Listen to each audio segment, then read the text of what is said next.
on a friendship between Chef Jose and fellow Spaniard and veteran astronaut Michael Lopez Alegria, the commander of the upcoming mission. And as a result,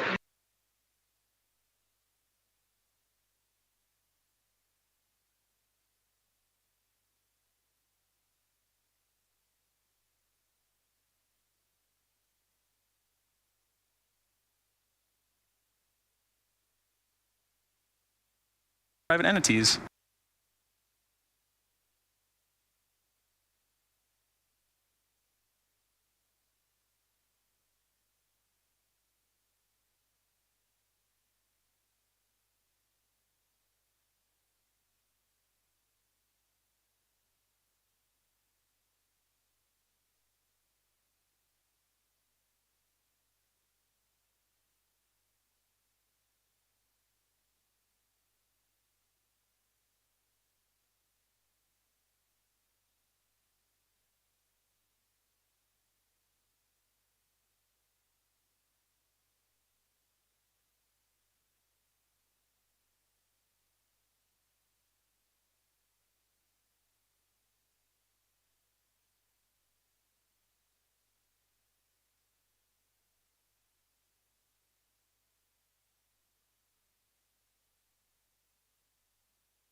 the astronaut.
Attention Falcon operators, at this time the propellant load and launch go, no-go pole is open at 57.83.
Dragon, SpaceX closeout team has departed the crew arm.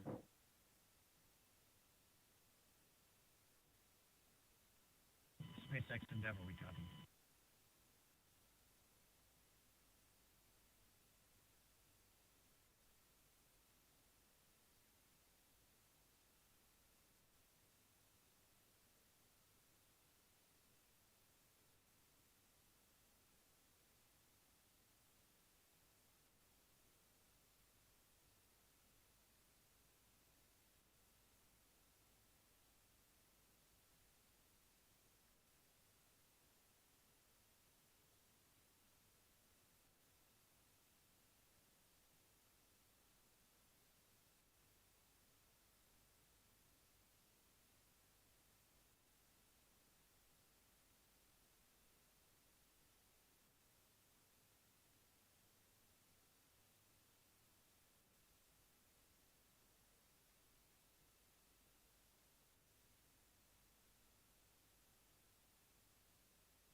Dragon SpaceX.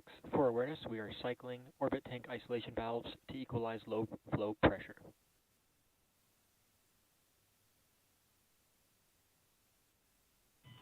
Copy, Arthur, we're watching.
Shot.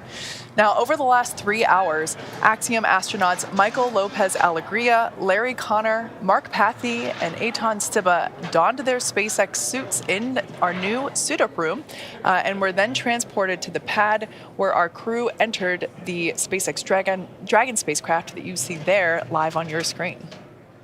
Right, and since arriving at the spacecraft, our crews were helped by the closeout engineers or advanced team to get into their seats, attach their suits to special umbilicals that provide breathing air and a communication link to Dragon systems. And at that point, they conducted successful leak checks and communication checks with the core here in Hawthorne, which is the person dedicated to speaking directly to the crew throughout the mission. The closeout team then sealed the hatch, which also gets its own leak check. Unfortunately, that leak check didn't pass the first time, so we opened it back up, wiped it down, and performed that leak check again. And that second one was good. So that leak check is closed. Or excuse me, that side hatch is now closed. Moments from now, the closeout team will depart the pad while weather operators kick off their final check on wind speeds at the pad before the final go, no-go for launch. But before we get to that final go, no-go, the SpaceX team will do an internal poll, making sure conditions are ready with Falcon 9, Dragon, the crew, the range, and the weather. Let's pause now and watch watch the closeout crew as they finalize their preparations there on the pad.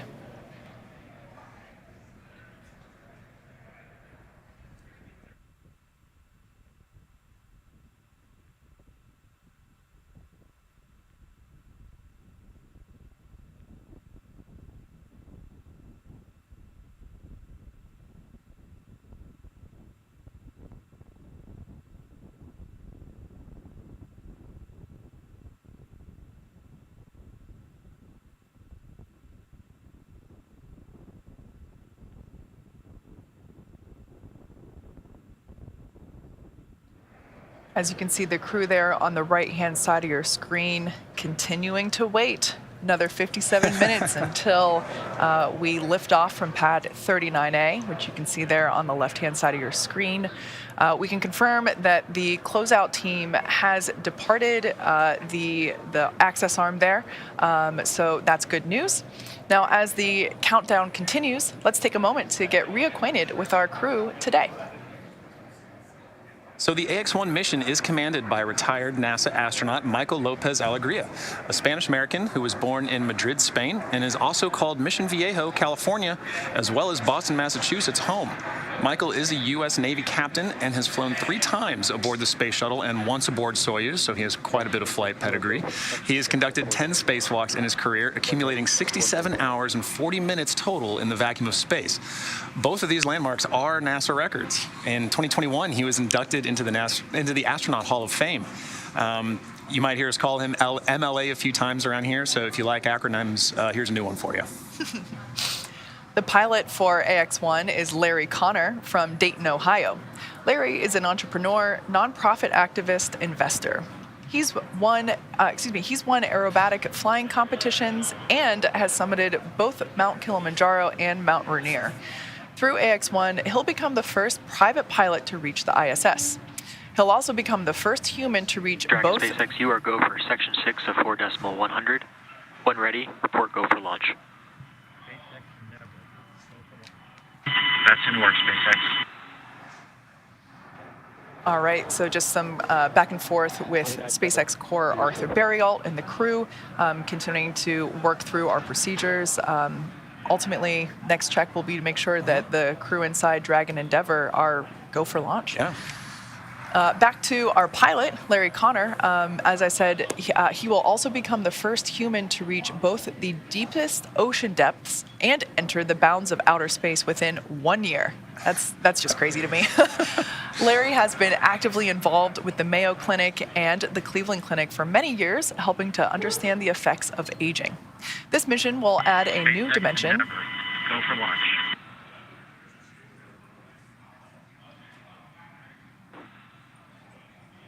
Copy that, Endeavour. Crews go for launch. All right. So that is fantastic news. That's basically 4 thumbs up inside Crew Dragon right now. So really good news there. Yeah. So continuing out our crew, moving on to Mission Specialist 1, Eitan Stiba will become the second Israeli ever to fly to space. In many ways, today's mission is a return to flight for the nation of Israel after the Columbia tragedy in 2003.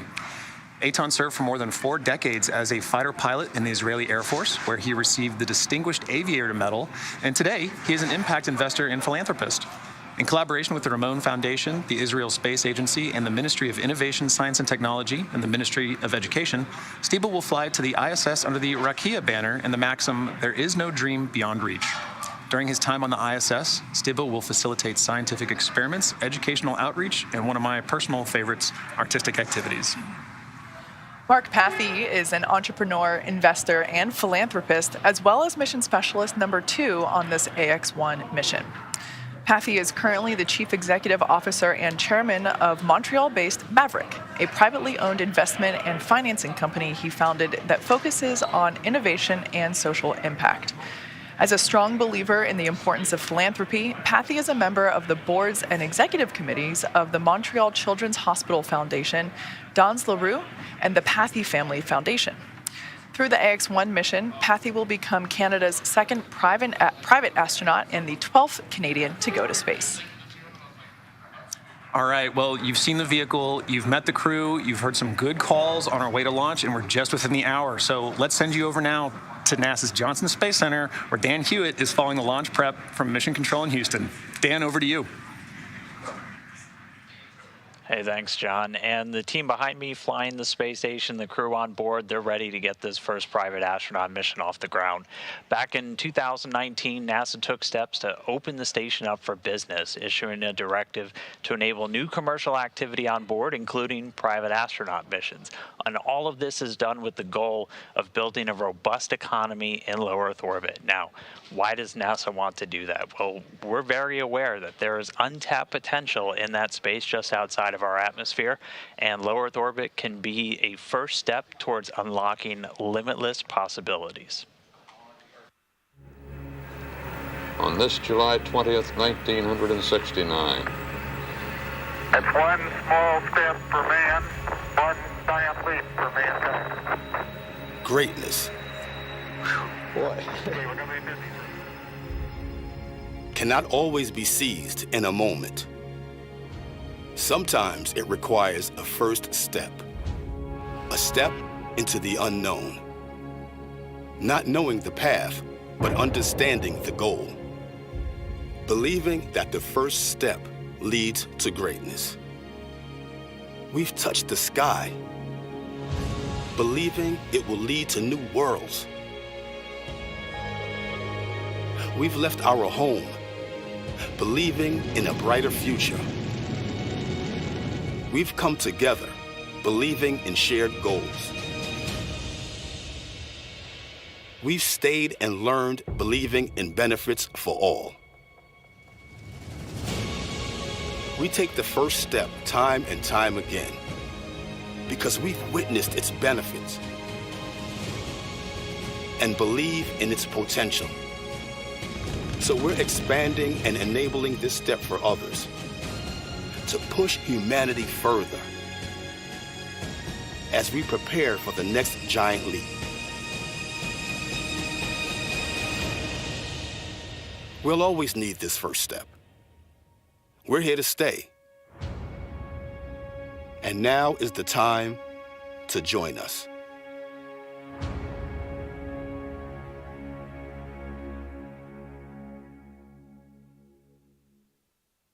And low Earth orbit is that first step. And for NASA, we're in it for the long haul. For the last more than 20 years, we've shown that you can get incredible value from doing research and technology demonstrations in low Earth orbit on the station. And along the way, we've continually increased our work with commercial organizations, flying research, payloads, entire facilities, experiments, and working with U.S. companies to fly cargo and crew to the station, the latter of those laying the groundwork for the mission we're seeing about to launch today. And we're continuing to look ahead onto the horizon, working with companies like Axiom and others to get a jump start on developing new destinations in low Earth orbit where future astronauts, and not just those from NASA, will be able to go and explore and do research just outside of our atmosphere. So we've got our sights on the horizon, and our ultimate goal is for NASA to become one of many customers in this new economy in low Earth orbit as we set our sights on deep space exploration, heading back to the moon and beyond under the Artemis program. Now, the Ax-1 mission's a good example of the public and private partnerships that are going to make that future vision a reality. But to take a little bit deeper of a dive, let's jump over now to my colleague, Megan Cruz, who's standing by at Kennedy Space Center with NASA Administrator Bill Nelson. Over to you, Megan. Good morning to you, Dan, and good morning, NASA Administrator Bill Nelson. Great to have you here, as always. Good morning. Well, I wanted to talk to you because we know that one of NASA's goals has been to enable commercial efforts in space. With today's Axiom-1 mission, the first all-private crew to the International Space Station, what does today represent for the agency? We're taking commercial business off the face of the Earth and putting it up in space.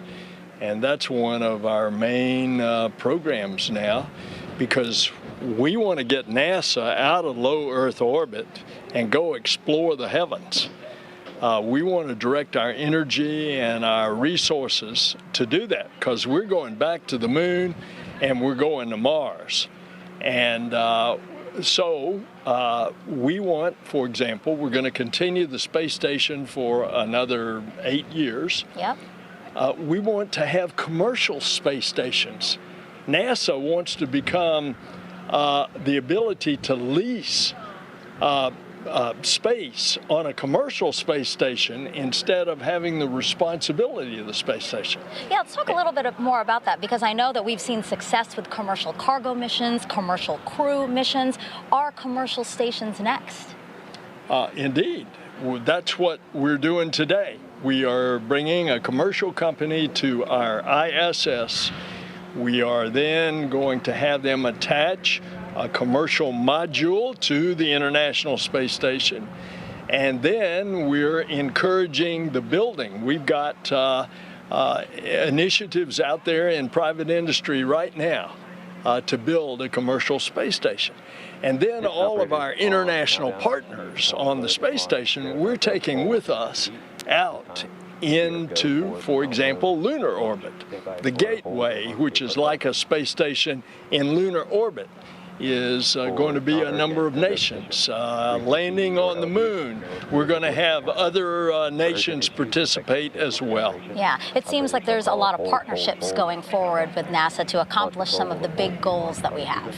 Well, as it should be, because our program is internationally, and when we go to Mars, there's going to be a delegation from planet Earth.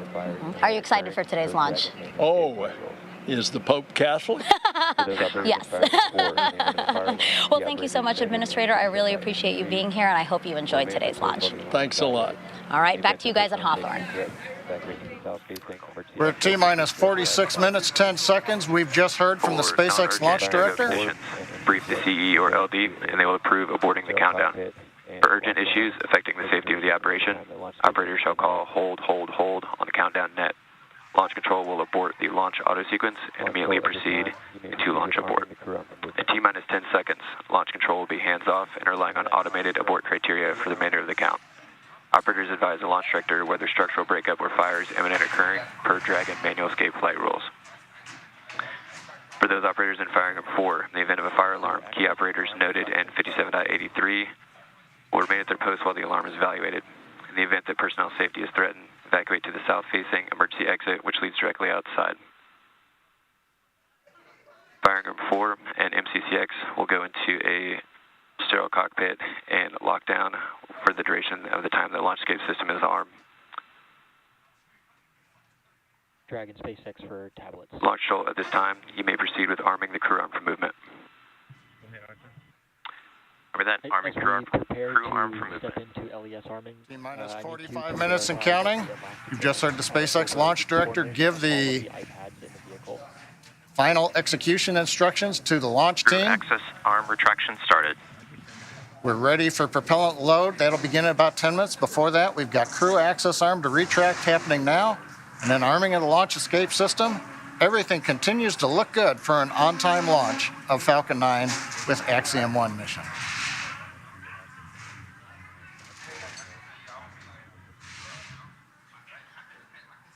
Dragon SpaceX for tablets. Copy that. Thank you, MLA. And for awareness, that last call came in pretty quiet, so if you want to speak up on the upcoming calls. As we prepare to step into LES arming, I need you to verify that the elastic bands are over the corners of all of the iPads in the vehicle.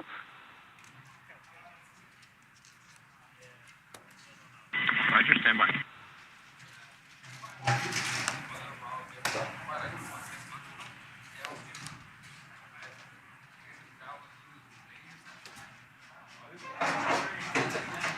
SpaceX Endeavour, Arthur, I can confirm that the elastic band on the satchels are around the tablets and also. All right, copy that. Thank you, MLA. And for awareness, that last call came in pretty quiet, so if you could speak up on the upcoming calls, that'd be great. Thanks.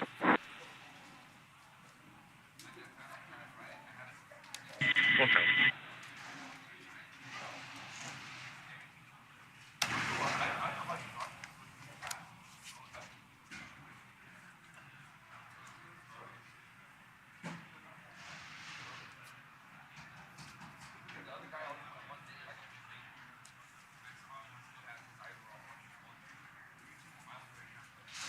Access arm retraction complete.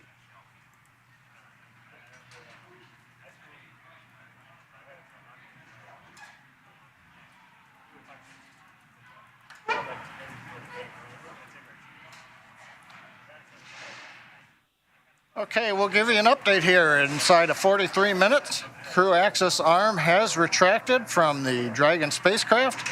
Next up, we've got launch escape system arming. And at T-minus 45 minutes, or T-minus 35 minutes, we'll begin loading propellant onto the Falcon 9. So right now, Falcon 9s go, Dragons go. Weather looks good, and the range areas are also cleared for launch. So Kate, John, everything is looking good.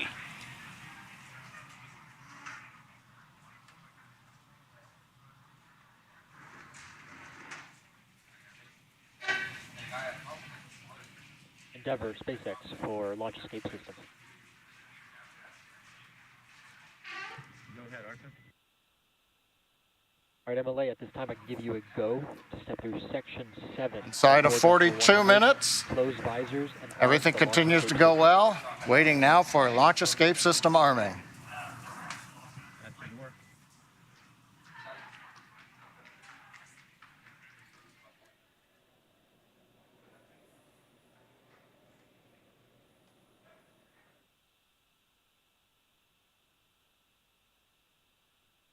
SpaceX Endeavour, visors are closed. We are arming the launch escape system. Endeavour SpaceX for launch escape system. Go ahead, Arthur.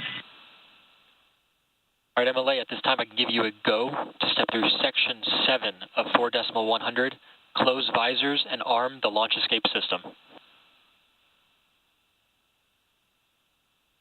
That should work.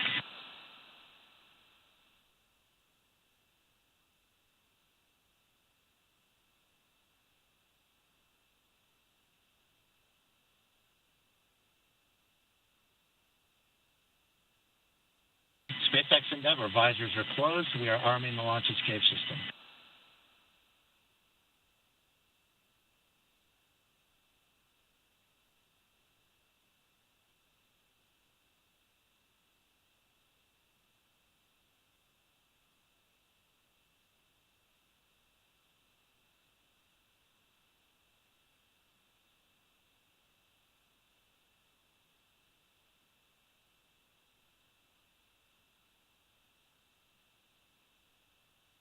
Dragon, SpaceX, launch escape system is verified armed.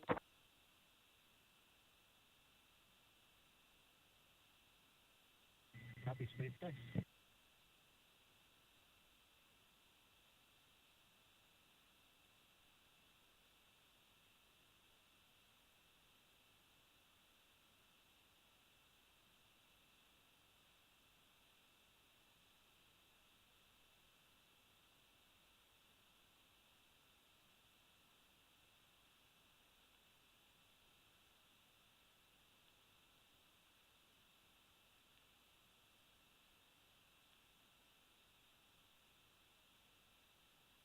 Dragon, SpaceX, launch escape system is verified armed.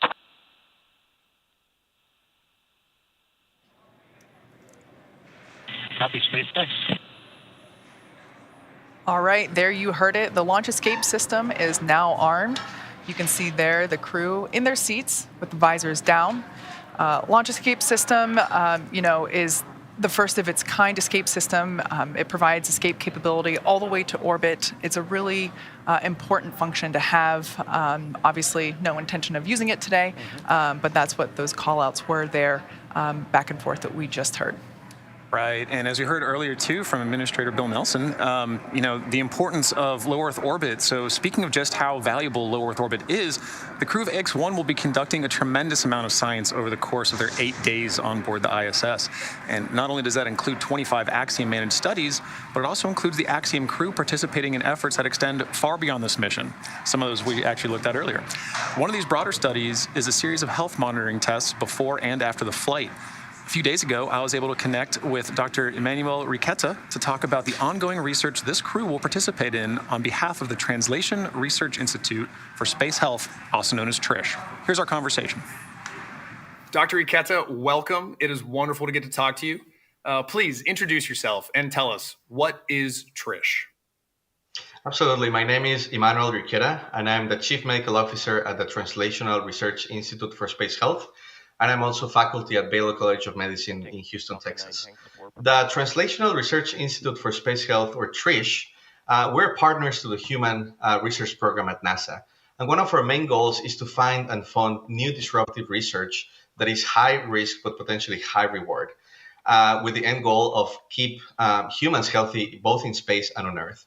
And we have been working with commercial spaceflight missions since last year, and Axiom-1 is our 4th commercial spaceflight mission. That's really fascinating. Can you tell us a little bit more about your primary areas of focus or what you're studying on this mission?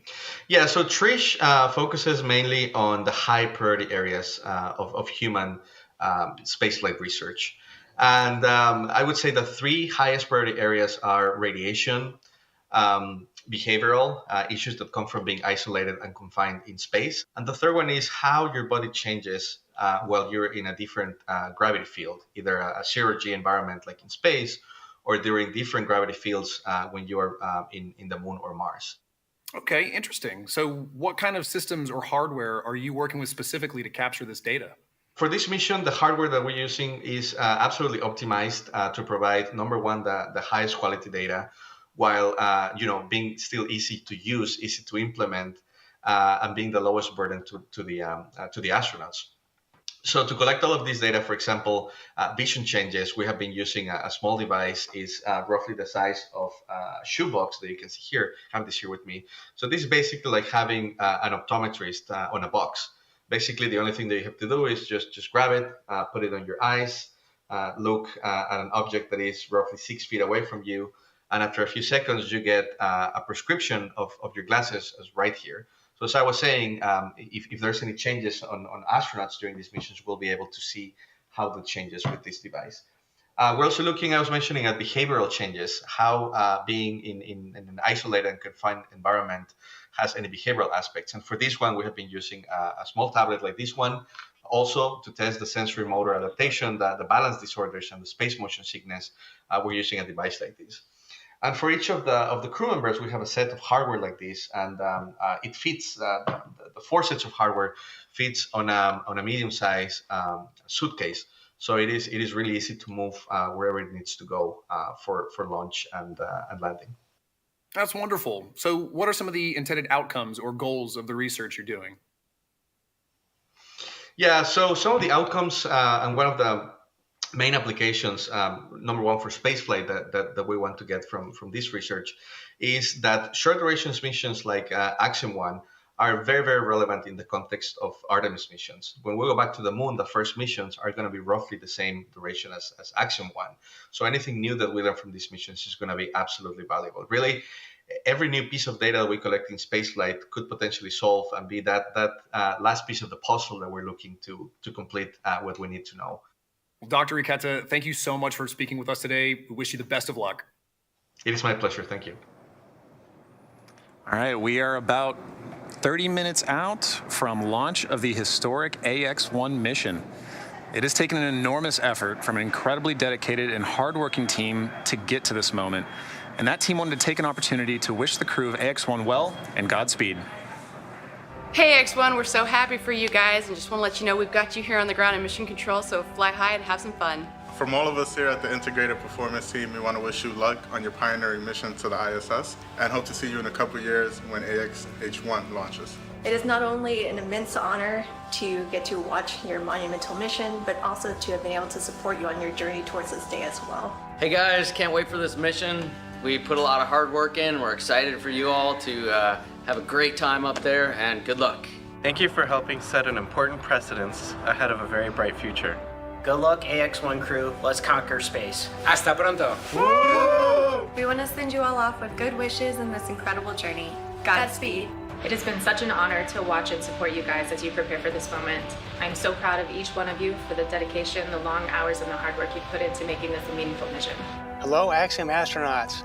Thanks for stepping up to the plate for this amazing journey. You guys have trained hard, you've waited a long time, and this is now happening. Safe travels on this historic mission for the first private astronauts to go to the ISS. It's happening. Wave to us from up above because we'll be thinking of you from down below. We're the Axiom safety team.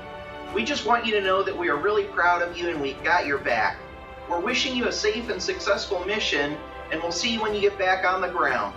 Hi guys, we're the Axiom Soft Goods team, and we just want to wish you a good mission and get back safely. It's a real pleasure to be talking with you guys right now, and we're super excited for you. I'm here to cheer you on along with the entire Crew Systems team. Yay. Thanks for everything you're doing.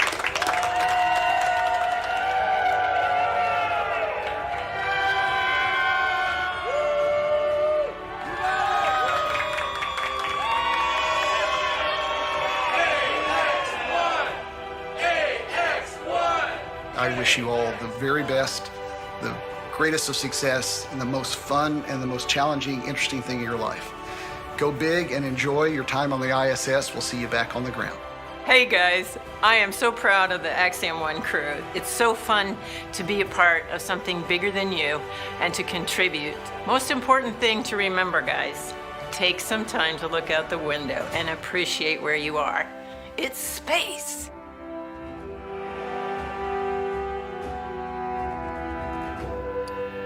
We're T-minus 31 minutes and 40 seconds, counting down to the first all-private astronaut mission to the International Space Station.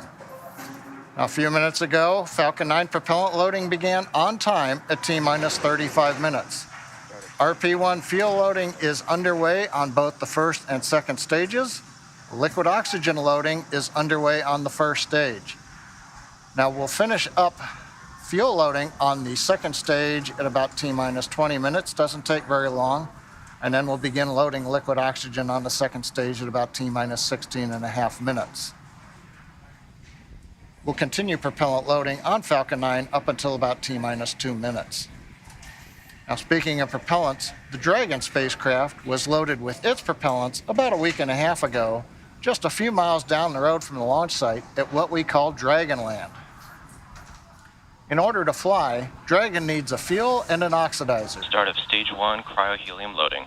For the fuel, we use monomethylhydrazine, or MMH, and nitrogen tetroxide, or NTO, for oxidizer. Now together, these propellants feed the Draco engines that will maneuver Dragon on orbit, changing its attitude, raising its orbit to get to the space station. But that propellant also serves a second purpose, and that would be to use in the 8 Super Draco engines that would power the launch escape system in an escape scenario. But right now on pad 39A, nice view of Falcon 9 with Dragon there. You can see the crew access arm has retracted away from the Dragon spacecraft. The 4-person crew is inside Dragon right now. The launch escape system is armed. Propellant is going into the Falcon 9. So since we are at this stage with launch escape system armed, that means the 8 Super Draco engines inside the Crew Dragon are ready, if needed, to launch the capsule away from the Falcon 9 rocket in an instant, should there be any kind of emergency associated with the rocket or the pad. We have the ability to use a launch escape system right now if it was needed. A couple other status items. Weather, as you can see, looks good. Probability of violating the launch commit criteria is less than 10%. The only thing we're watching is wind gusts, but we believe, having seen the wind for the last several hours, everything continues to look good. That should not be an issue. Weather is also good in the Atlantic Ocean should we need to use a launch escape splashdown site for the Dragon capsule. We've also got upper altitude winds we've been checking out. Balloons have been released by the range here recently. We continue to look good for upper altitudes as Falcon 9 flies through the periods of maximum dynamic pressure. And finally, on the range, of course, we have cleared the danger areas, the hazard, the caution areas. Everybody's out of there except the 4-person crew up in the Dragon capsule, very top of the rocket you can see in the picture. So coming up, T-minus 28 minutes, 30 seconds, everything continuing to look good on Falcon 9 with Dragon for the Axiom-1 mission. Let's take a moment now to get acquainted with the vehicles that you see there on your screen. That's a live view of Falcon 9 with Dragon, our spacecraft on top. Falcon 9 rocket is a rocket, Falcon 9 rocket with the Dragon spacecraft on top together stands about 215 feet, which is almost 30 feet taller than the Leaning Tower of Pisa in Italy, which is 183 feet. Falcon 9 is a reusable 2-stage liquid-fueled rocket, which means that it's kind of like 2 rockets in one, the first stage and the second stage. Very cool. So talking a bit about that first stage. The first stage is the bottom 2/3 of the vehicle that you see there. Has that nice patina. It's been reused a little bit. It's covered in soot from a previous mission. That first stage is responsible for accelerating Falcon and Dragon through the Earth's atmosphere and into space. To do that, it has 9 Merlin engines at the bottom of that first stage. Prior to liftoff, the Falcon 9 first stage is loaded up with nearly 1 million pounds of fuel and liquid oxygen. And the Merlin engines on the first stage are optimized for sea level. These achieve 190,000 pounds of thrust during ascent and descent. The first stage accelerates the vehicle through the Earth's atmosphere into space and then separates the rest of the rocket at about 2.5 minutes into flight. From there, the first stage will do what no other orbital-class rocket in the world can do. It'll make its way back to Earth and target a landing on our drone ship, a shortfall of gravitas, which you see there on your screen. The seas look great. The blue skies, I don't think it could be any more picture perfect. No, it's like a desktop right there, I think. Our drone ships are essentially autonomous, powered spaceports that allow our rocket to land over the ocean. For reference, our drone ships are equivalent to the size of a football field. So while it may have looked kind of small on your screen, they're actually pretty ginormous in real life. It's got to be to hold a rocket, right? As mentioned previously, Falcon 9 is a two-stage rocket. It's 2 rockets in 1. Above the first stage is the second stage. Now, the second stage has a single Merlin vacuum, or MVAC, engine, which ignites after the Start first of stage stage separates. 2 cryo-helium loading.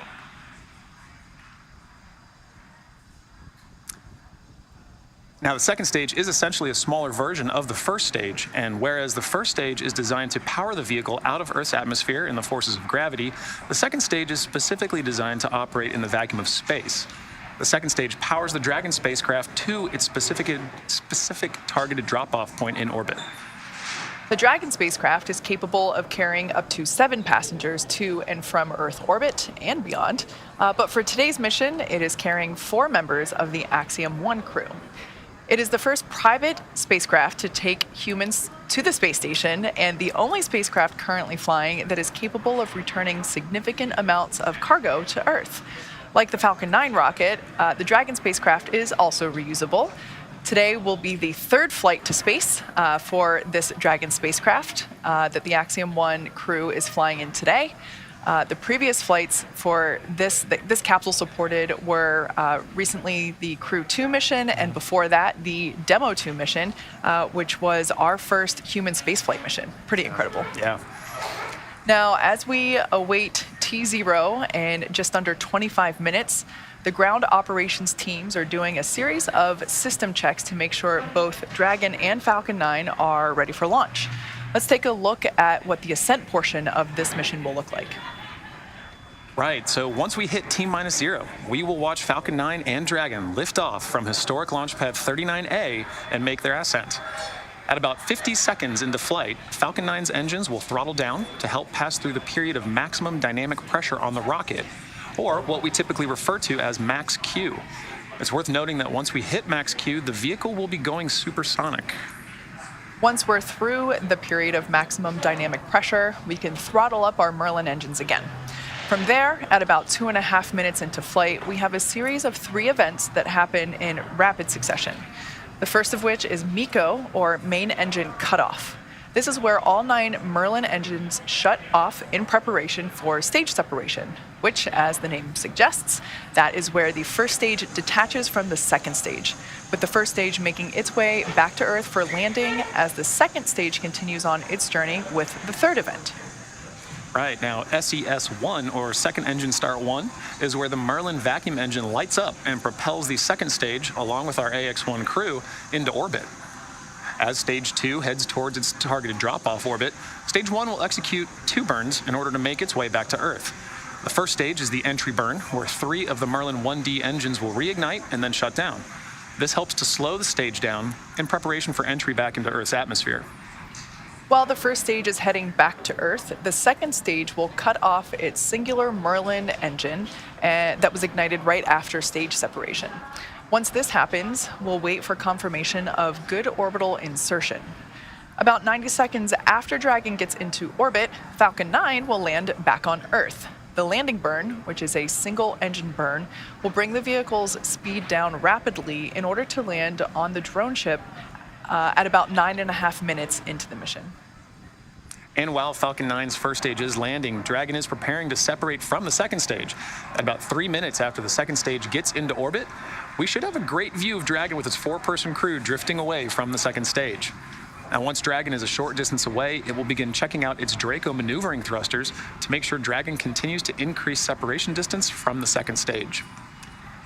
And lastly, the nose cone deploy sequence will initiate just before T+12 minutes and finish around T+15 minutes. And this sequence will expose Dragon's docking mechanism in advance of its arrival at the International Space Station. So, as you can tell, it's a pretty jam-packed 12 minutes. Yeah, pay attention. Pay close attention to what you're listening to. Don't blink. With all of that in mind, let's head back over to Dan Hewitt for an update from the ISS team over at Johnson Space Center. Dan? Hey, thanks, Kate. Now, inside the room, the International Space Station Flight Control Room, Flight Director Scott Stover is leading the teams right now. But just about 4 hours ago, NASA Flight Director Diane Daly gave a go on behalf of the combined ISS team to the SpaceX mission director, just saying that ISS, or the space station, was go for launch. Now, to get there, we've got a list of flight rules, basically just guidelines for all of the major systems we have to make sure are functioning on board station before we can give a go to launch another crew up there. So we're looking at everything from those core critical command and control computers, verifying we have a good communication path through our tracking and data relay satellites, ensuring that the atmosphere, all of the life support systems on board are functioning, even the mechanical systems like the docking port where this mission is headed. So we're expecting today's flight to be about a 20.5-hour journey from launch to docking, with the Crew Dragon Endeavour headed towards the Node 2 Zenith. That's the space-facing port on the top of Node 2, the Harmony module on board the station. And once they get there, they're going to get welcomed by the Expedition 67 crew, which is made up of 7 individuals right now, 4 from our SpaceX through Crew 3 mission with 3 NASA astronauts and 1 ESA European astronaut, and they're joined by 3 cosmonauts that just arrived on station about 2 weeks ago. Now, so it's going to take them about 20.5 hours to get there. That docking right now is targeted for 11:45 GMT on Saturday. That's 6:45 a.m. here in Houston, 4:45 for the teams over in Hawthorne. And so once they get there, they'll be able to get out of their suits on board the Dragon spacecraft, while the team on board station moves into what's known as the hatch operations. Station Commander Tom Marchand is going to be pressurizing that small area between Dragon and the station hatches, and we expect it to be a little under 2 hours from docking to hatch open, and then we'll welcome the Ax-1 crew on board the space station. So a lot to come with that 20.5-hour journey, but all that's going to start with a launch. So I'll send it back over to Hawthorne as we get into the final phases of the countdown. Back over to you, John.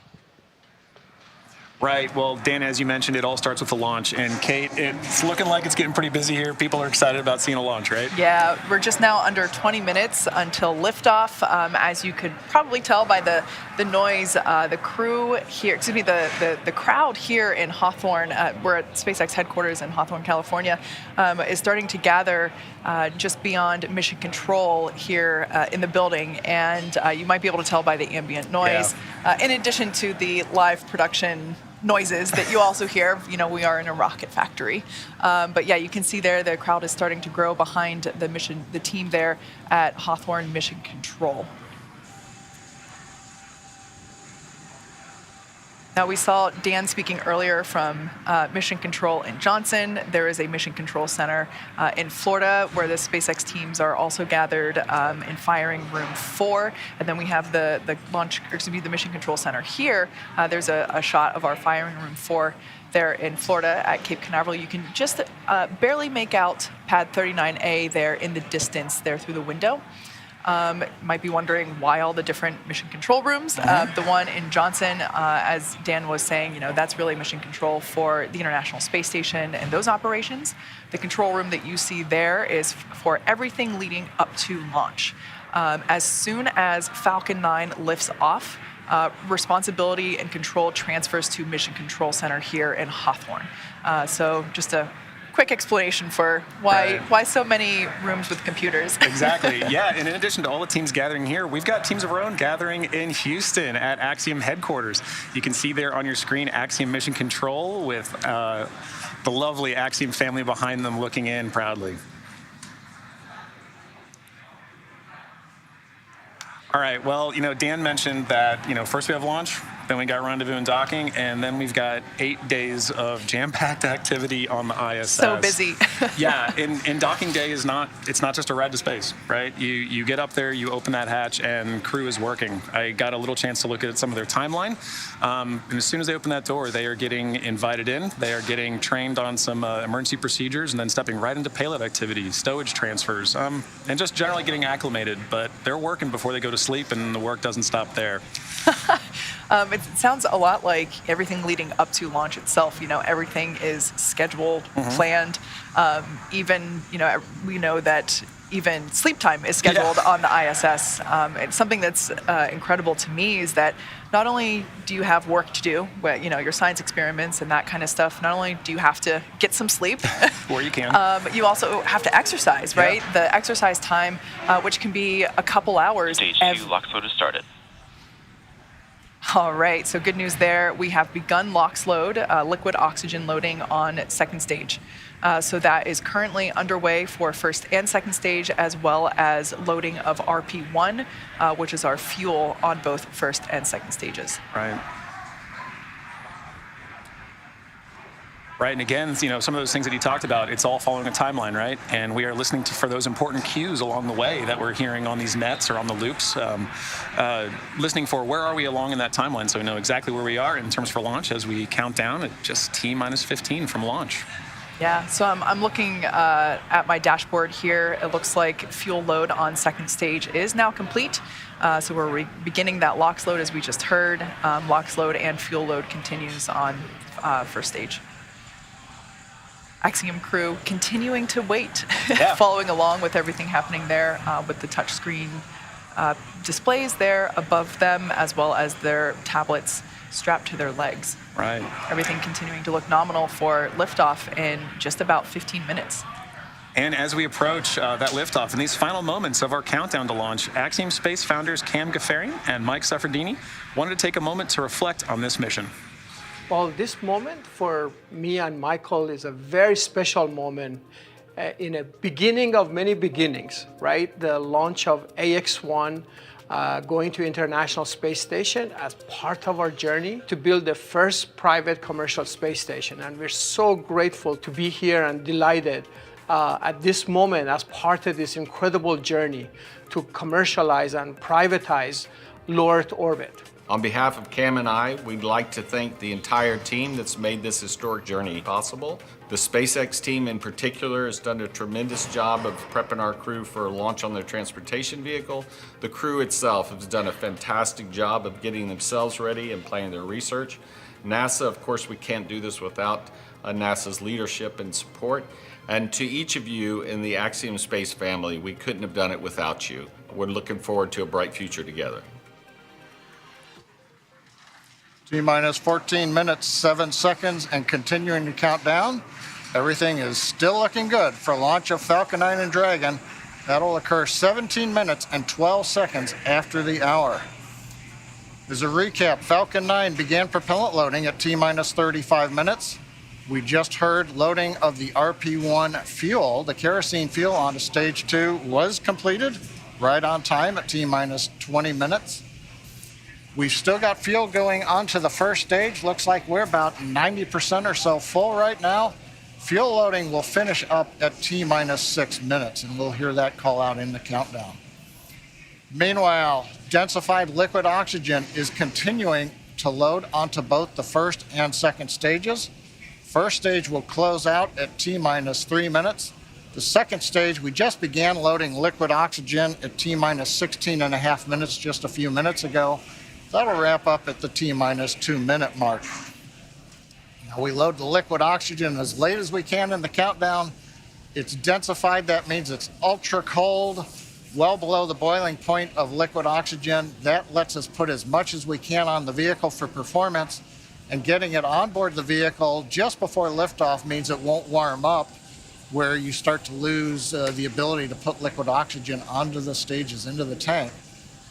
In the quantities we want. So it stays nice and cold, it doesn't bleed off, and that gives us the performance we need on Falcon 9.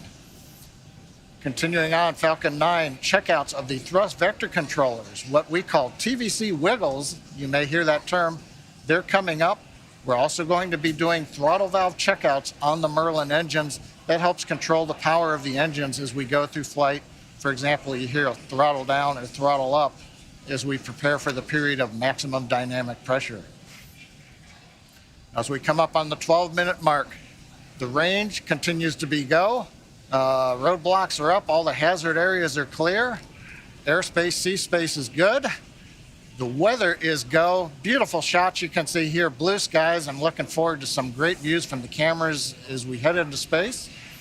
And then finally on the Dragon side, the Dragon mission director and team, they're reporting no issues. We've done the communication checkouts with the crew. You can see the crew access arm has retracted into the launch position. You can see Dragon now with the strung back of the transport erector and the umbilicals going to Dragon alongside of it. We've also armed the launch escape system, and obviously the crew is strapped in the Dragon capsule and they're ready to go. Final instructions to the crew will come in about a minute and a half at T-10. We'll listen to that. The crew displays will be configured for launch, and that setup will give the crew insight into how the launch is proceeding, and it provides constant updates on vehicle health. At T-5 minutes, we'll be in the terminal count for Dragon. Dragon will transition to internal power, going to its onboard batteries and off of the external ground power. We're going to hear continued callouts on the countdown net as we go from T-10 to 0, and then as we fly after T0 and liftoff, we'll hear callouts as we head into space. And that'll be letting the crew know as they reach each of the milestones. Now, next big event coming up at T-10 minutes is we're going to do launch commit criteria, and final instructions will be going to the crew. One other thing that you will hear is during Ascent, you may hear 1 Alpha, 1 Bravo, 2 Alpha. These are launch escape states. As the Falcon 9 flies, if a launch escape was required, the crew on board knows where they are passing various points in the countdown, and that would tell Dragon what sequence of events to execute to come off of the Falcon 9 and bring the crew back safely down under the parachutes in the ocean. Right now, T-10 minutes. Let's listen in to the countdown. Dragon, SpaceX, confirmed crew displays are configured for launch. I wish to share with you the words of the Greek poet Kontekst. SpaceX and never, we confirm they're configured. Describe the perspective of our... Copy MLA, and on behalf of the entire SpaceX team, we're honored to have you aboard Endeavour for its 3rd flight to the International Space Station. Arriving there is what you are destined for, but do not hurry the journey at all. Better if it lasts for years. So you are old by the time you reach the island. Wealthy with all you have gained on the way, not expecting Ithaca to make you rich. Ithaca gave you this marvelous journey. בהצלחה Ax-1, בהצלחה רקיע. Thank you, Eitan. I'm going to continue far less elegantly or eloquently, but as we sit here on the precipice of this new era in human spaceflight, we do so on the shoulders of professionals at SpaceX, NASA, and Axiom. We want to thank all the teams at SpaceX, Falcon 9, Dragon, the launch team, of course, closeout team, all of the folks in mission control, and of course our training teams. With NASA, boy, it's been tough. You know, the first time was always hard, and there's no playbook. It's all open field running, but with ISS program, commercial LEO development, and so we've learned a lot and we'll continue to do so. We want to thank Cam and Seth for their vision, but especially all the people at Ascent for putting this mission together with the minor miracles that they've performed. All of you, make no mistake, are the men and the women in the arena. Your faces are marred, if metaphorically, by the best sweat and blood, and you strive valiantly. You will have no place with the cold and timid souls who know neither victory nor defeat.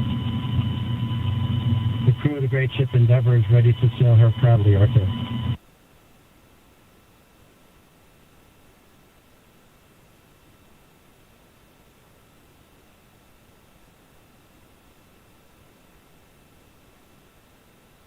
For their vision, but especially all the people at Ascent for putting this mission together with the minor miracles that they performed.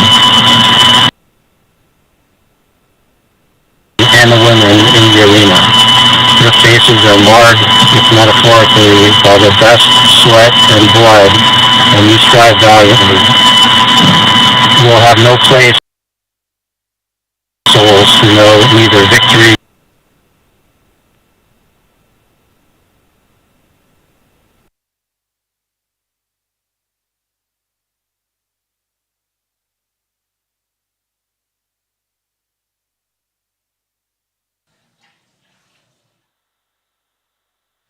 Some heartfelt words there. Stage 1 engine chill has started.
Dragon is in configure for terminal count.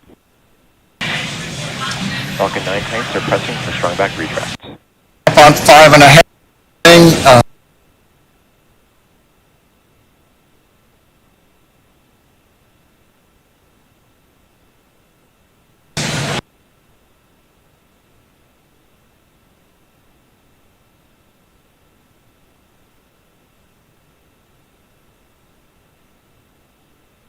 Strong back is retracting.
Stage 1 LOX load is complete.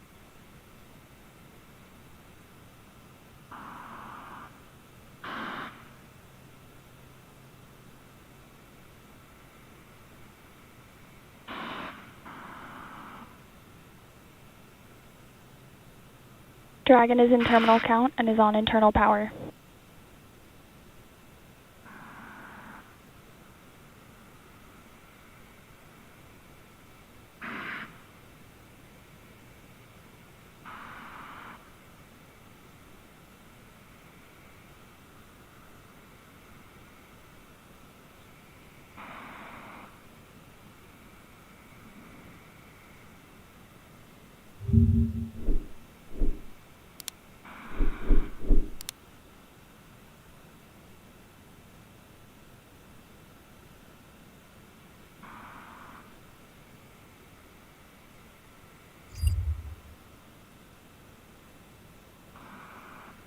We're getting close. The crowds are growing. The excitement is palpable.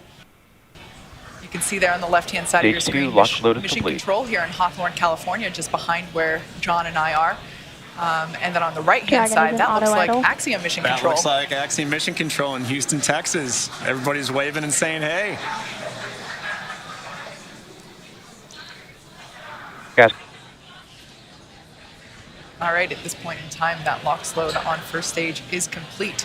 So the first stage is now fully loaded with all of its propellant. LOX load on second stage continues.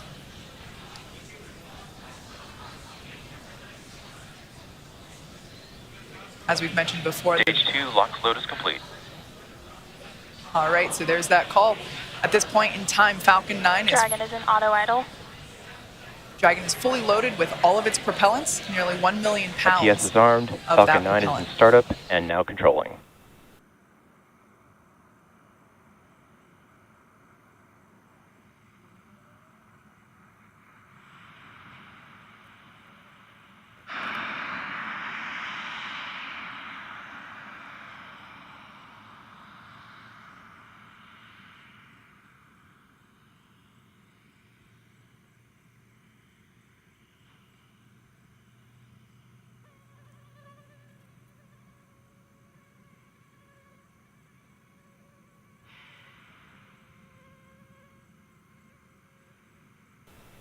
Dragon is in countdown.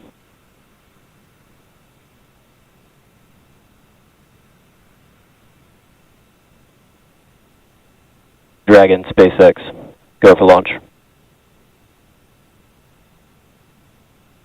SpaceX Endeavour, we acknowledge. Go for launch.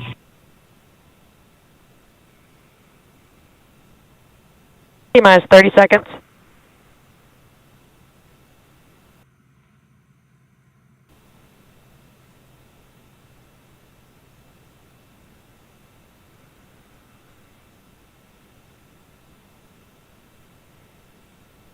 T-minus 15 seconds. 10, 9, 8, 7, 6, 5, 4, 3, 2, 1, 0. Ignition. Off. Go Falcon, go Dragon, Godspeed, Axiom-1.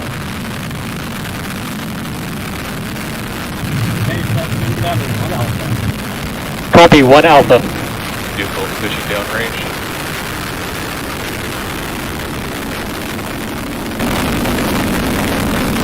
Stage 1 propulsion is nominal.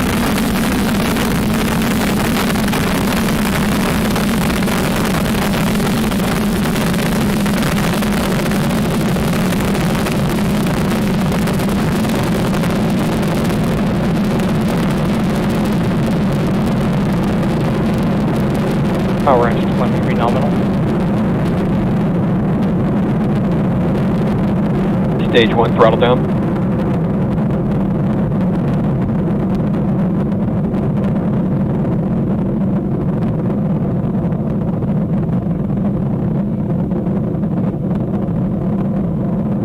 Falcon 9 is supersonic.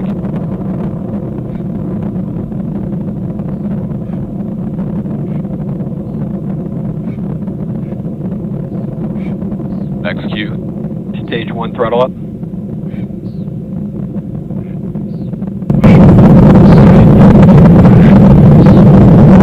Copy, 1 throttle.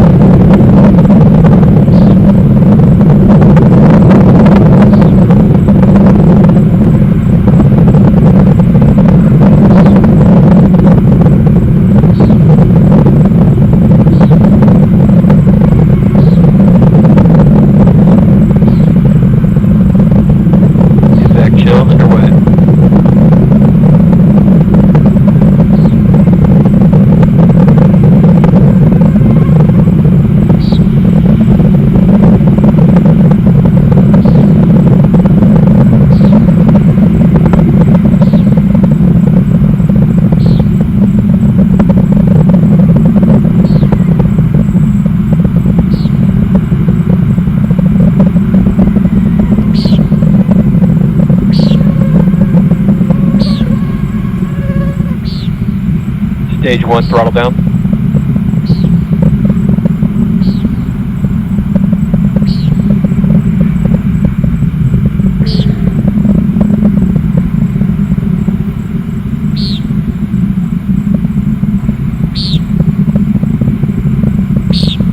And Miko. Stage separation confirmed. Copy, 2 Alpha. Back ignition.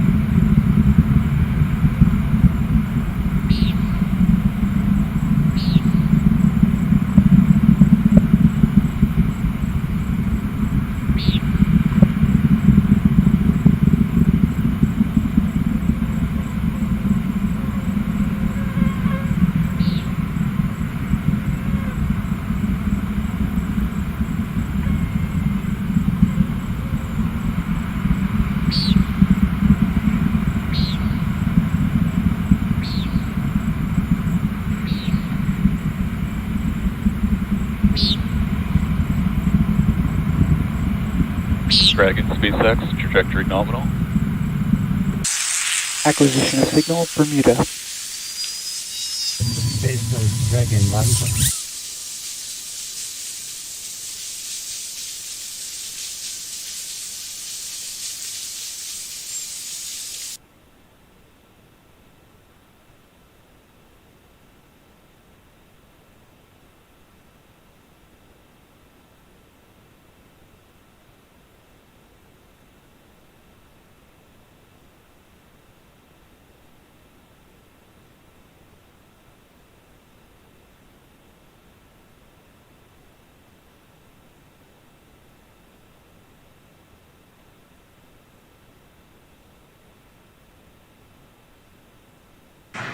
Looks like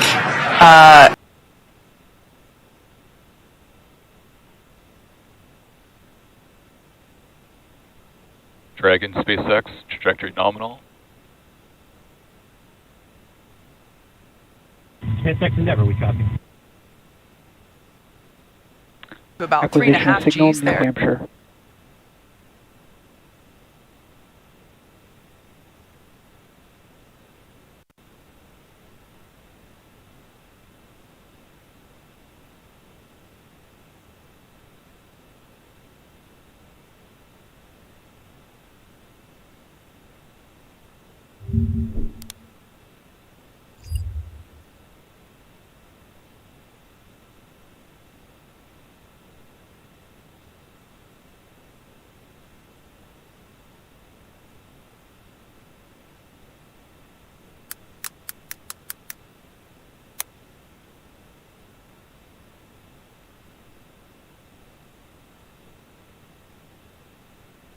Dragon SpaceX, trajectory nominal.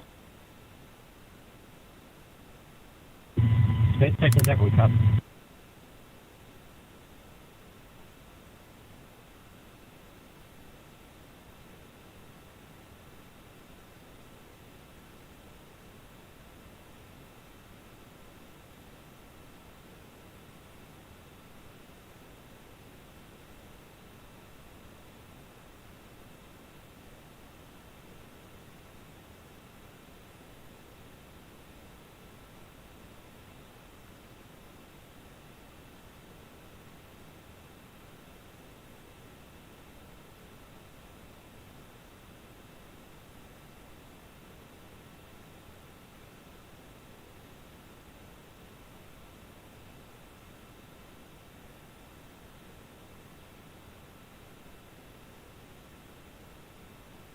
Dragon SpaceX, trajectory nominal. SpaceX Endeavour, we copy.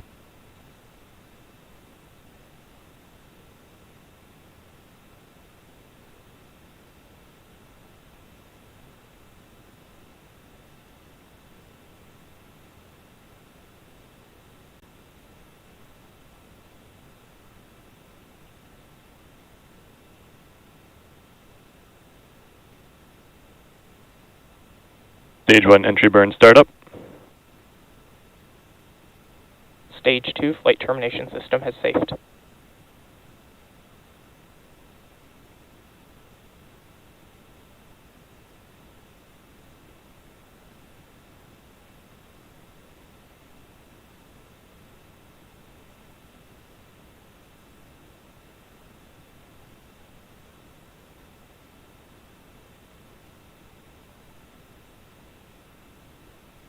Stage 1 entry burn shutdown.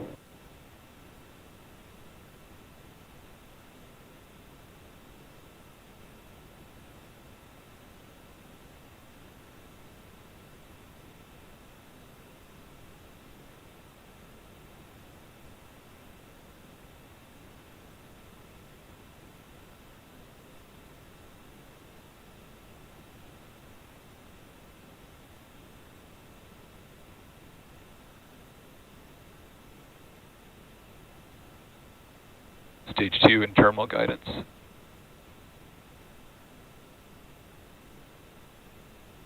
SpaceX Endeavour, Shannon. Copy, Shannon. Stage 1 transonic.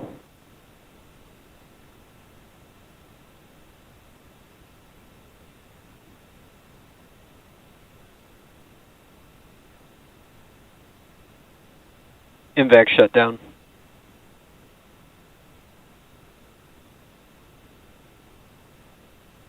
Stage 1 landing burn. Dragon SpaceX, nominal orbit insertion.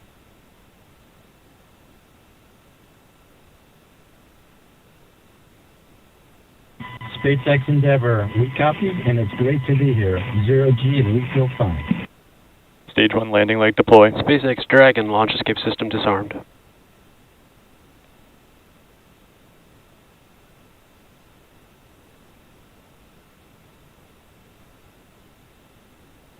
Stage 1 landing confirmed. And acquisition of signal Newfoundland, and loss of signal as expected, Cape.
Dragon SpaceX, Dragon separation confirmed.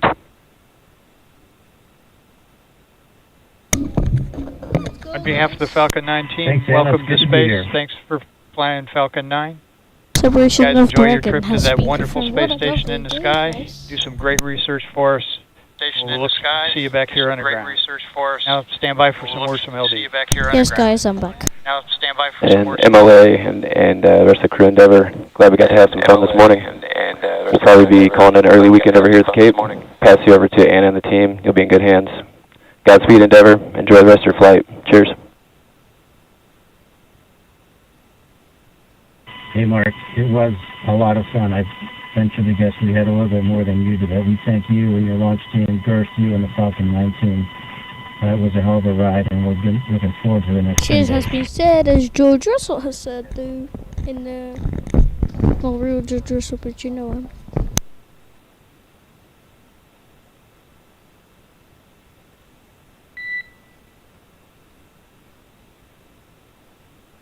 And now coming to Space Beats.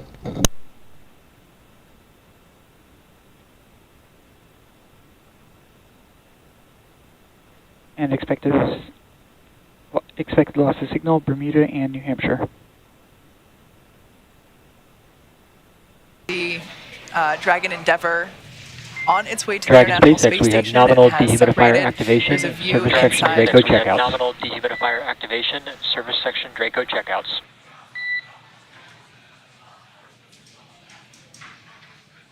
There we can see over the shoulder of SpaceX Endeavor, we copy, record. over the shoulder. Previously, Commander MLA was on the left, and pilot Larry Connor was on the right. Live view inside the cabin. They just got the okay to lift their visors. All right.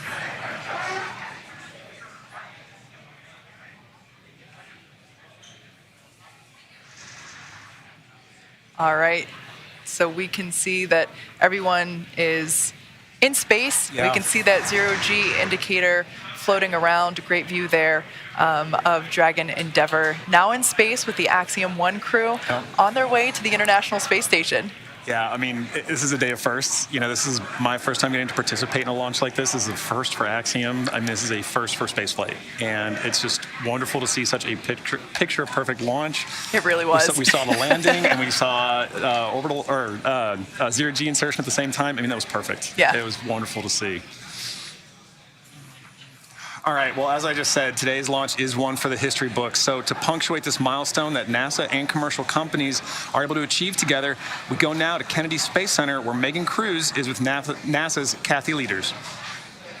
I am. I'm here right now with the Associate Administrator of NASA's Space Operations Mission Director. It's so great to have you here, Kathy. Mm-hmm. What did you think of the launch? Oh my gosh, it's always like, you know, right in the bottom of my throat. I'm holding, can't breathe. Yes. But what a beautiful, beautiful sight. Yeah. So good to see it. I want to tell everybody working Artemis 1 wet dress, we're off the range. We're off the range for Axiom 1, and we can get moving. But you always want to hear the engine cut off. You always want to hear that second stage engines lighting. You always want to hear, you know, each of these stages, and we need to just keep carefully working through the different steps to get that crew there to the International Space Station safely. Yeah. What does Axiom 1 represent? Axiom 1 and also future private astronaut missions to the International Space Station. Hey, you know, NASA's original goal was to enable commercial industry. That was actually in our original Space Act agreement. And so here we are, you know, 60 years later, enabling that through our missions. And so I just feel like this is a culmination of 60 years of work for us. And here we are once again getting to see, and for the first time getting to have commercial, you know, private astronauts going to the International Space Station, and they'll get to see what our government, what they're calling professional astronauts doing their real work, but then also getting to do their work too. And it's another place where learning to peacefully work in space, I think, is moving us forward. Yeah, so important. And you know, we just watched Axiom 1 lift off from that launch pad right there behind us. In a couple of weeks, we're going to see Crew 4 launch from that same launch pad. And then just right next to it, Pad 39B, we have NASA's brand new space launch system. Can you recall a busier time we've had here at the Space Coast? And how is Kennedy Space Center managing its new role as this multi-user spaceport? So I think somebody else, Bob Cabana had this dream of a multi-user spaceport here. So I think he should be very, very proud of his KSC team, and Janet Petro and her team are obviously leading the way right now, because this is not easy to do. It's not easy to go make sure all of these people have all the capabilities and are obviously working with our Air Force sister agency there too, and making sure that all these launches get supported in a seamless way. Just an amazing job. Yeah, a lot of juggling that has to happen. Yeah. So, you know, I just talked about SLS. We are looking forward to the moon with that launch later this year. You know, why is it still so important to maintain a presence in low Earth orbit when we're looking towards the moon now? Because we still don't have everything figured out how to do things yet for the moon and Mars. And really the cheapest place for us to see a differential gravity environment and for the long term is still LEO. Yeah. And so we've got to continue to do these long duration flights, keep doing our medical protocols, keep doing our physical protocols, keep testing out our equipment through those long duration missions. It's the only place where we can do that right now. Yeah. And so we still need to be able to have this kind of a test Thank you, for us Captain. to be checking out and proving our protocols, our research, our technology before you go put somebody in a rocket that's going to go to Mars, right? So just like always, we prepare, we get ourselves ready, and a low Earth orbit destination is a perfect place